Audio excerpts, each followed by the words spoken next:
G'day, this is Central Coast Newspaper's weekly news 5 at 5 for the last full week of February 2023. In the bulletin this week, Newcastle University campus in Gosford signed off. Molly Picklum leads the surfing world. The Mariners maintain their second spot despite a draw.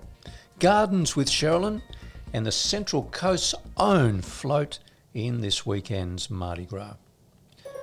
Now, after years of waiting, the opening of a new state-of-the-art university campus in Gosford is a step closer following the signing of the final deeds of agreement between the New South Wales Government and the University of Newcastle.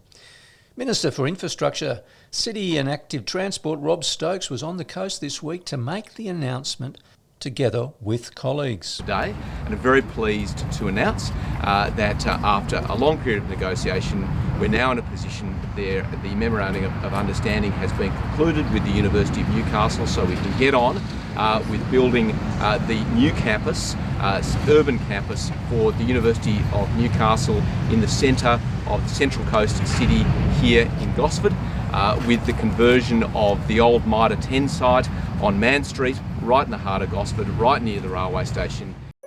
Now, Central Coast surfing star Molly Picklum of Terrigal has taken out her first ever championship tour win at Sunset Beach in Hawaii, beating arch rival Caroline Marks. The 20-year-old now goes on to the top of the world rankings, heading in to the third championship tour in Portugal next month. Molly Picklum, your champion of the Hurley Pro Sunset Beach. What an incredible moment for this 20-year-old from the Central Coast of New South Wales. Yeah, I'm pretty baffled. It was like pretty slow, and then it was just a big flurry of waves at the end, and you can probably hear it in my voice. I got so much water up my nose and in my sinuses right now. I can't even see straight, but I'm super stoked to have obviously taken it out. Now, despite having a 2-2 draw against Perth Glory in Perth last weekend, and despite winning only one game in the last 5, the Central Coast Mariners remain in the second spot of the Isuzu Ute A-League ladder. The Mariners sit on 27 points after playing the 17 games. Melbourne City sits aloft on 34 with one game in hand. Adelaide United are also on 27 points. The Western Sydney Wanderers are on 25, and Wellington is close by with 24 points on the tally. So the battle for second spot between the four teams has undoubtedly increased the pressure on this season's competition, as all four teams are only a win or loss away from climbing or sliding in the rankings. The Mariners keep their higher ranking because of their large goal difference from other sides, something the Mariners fans can attest to, and lead goal scorer Jason Cummings kept the team's golf fest coming in Perth as well. This Friday's game against Wellington in Gosford's Industry Group Stadium could cement the future of the Mariners for the second half of the season.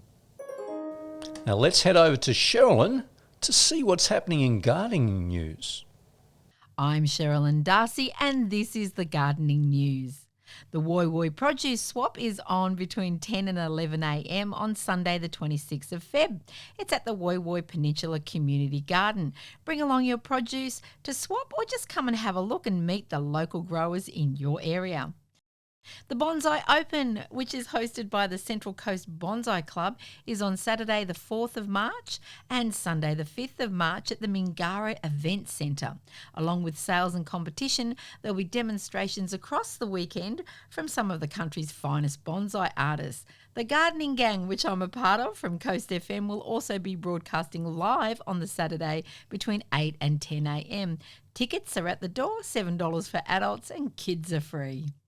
Now, all of this week's 43 local stories can be found on our local news website, coastcommunitynews.com.au, and in this week's newspaper, out now on Thursdays. Listen to our bulletins on 93.3 FM every day, or find us on your mobile phone's Google or Apple News apps. And of course, follow all of our socials. Now, we leave you this week with a vision from the coast's own floats for Mardi Gras. As the Mardi Gras parade marches down Oxford Street on Saturday, the Central Coast will be represented by the Coastal Twist Festival float. Coastal Twist was a finalist for the best float, designed in 2021, and this year's float will mark the 4th year of its participation and include 80 local people. The float theme this year is Galactic Love, reflecting a mission to spread love and inclusion throughout the galaxy. So, tune in and watch the float. I'm David Abrahams for Central Coast Newspapers. Have a great weekend and thanks again for tuning in.